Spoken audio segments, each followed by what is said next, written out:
Fight fans, what's going on?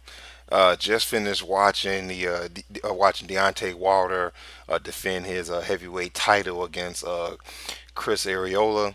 I just finished watching this a few minutes ago. Actually, didn't catch it live. I was about maybe 25 minutes behind, so I stayed off of all social medias and websites so I wouldn't see the results. Um, Before I get to that, let me start with the two cards that actually came on TV. I got to see Erickson Lubin. Uh, he is definitely still in prospect mode. I picked him by fifth round knockout. I really thought that he would get this guy out of there, and he didn't. Uh, but at least I got the pick right. I picked him to win, but I did pick him to stop his opponent, which he didn't. It wasn't a whole lot to say about that. It wasn't a terrible fight. Wasn't a great fight. Let me jump quickly to Sammy Vasquez against Felix Diaz.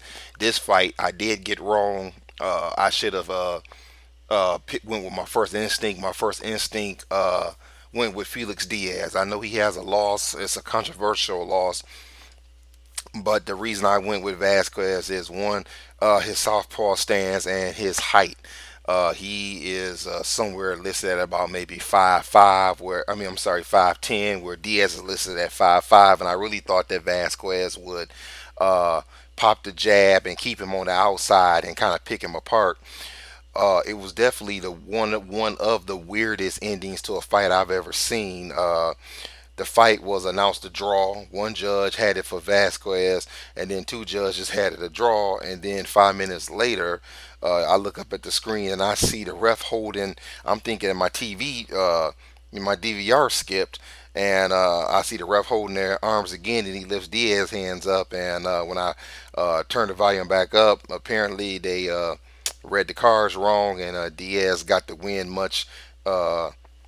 Pretty much the same way the guys at ringside thought that he did in the first place. Now let's jump to the main event. Now, if you've ever watched any of my videos before and you've heard me talk about Cristobal Areola, you know I hate everything I'm about to say because this dude is one of my favorites. I love Chris Areola.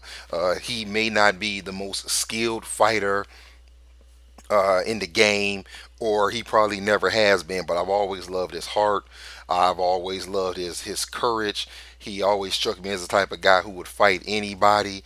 I really loved it when he went through a stretch. What was it, a few years ago where he fought like 4 or 5 times in one year to help keep his weight down. I've always had a soft spot for the guy, and it pained me that I had to pick Wilder. I actually picked Wilder by seventh round TKO.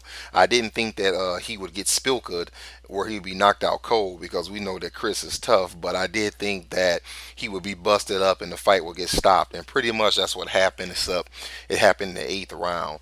Deontay Wilder did his thing. I'm gonna honestly say I was impressed.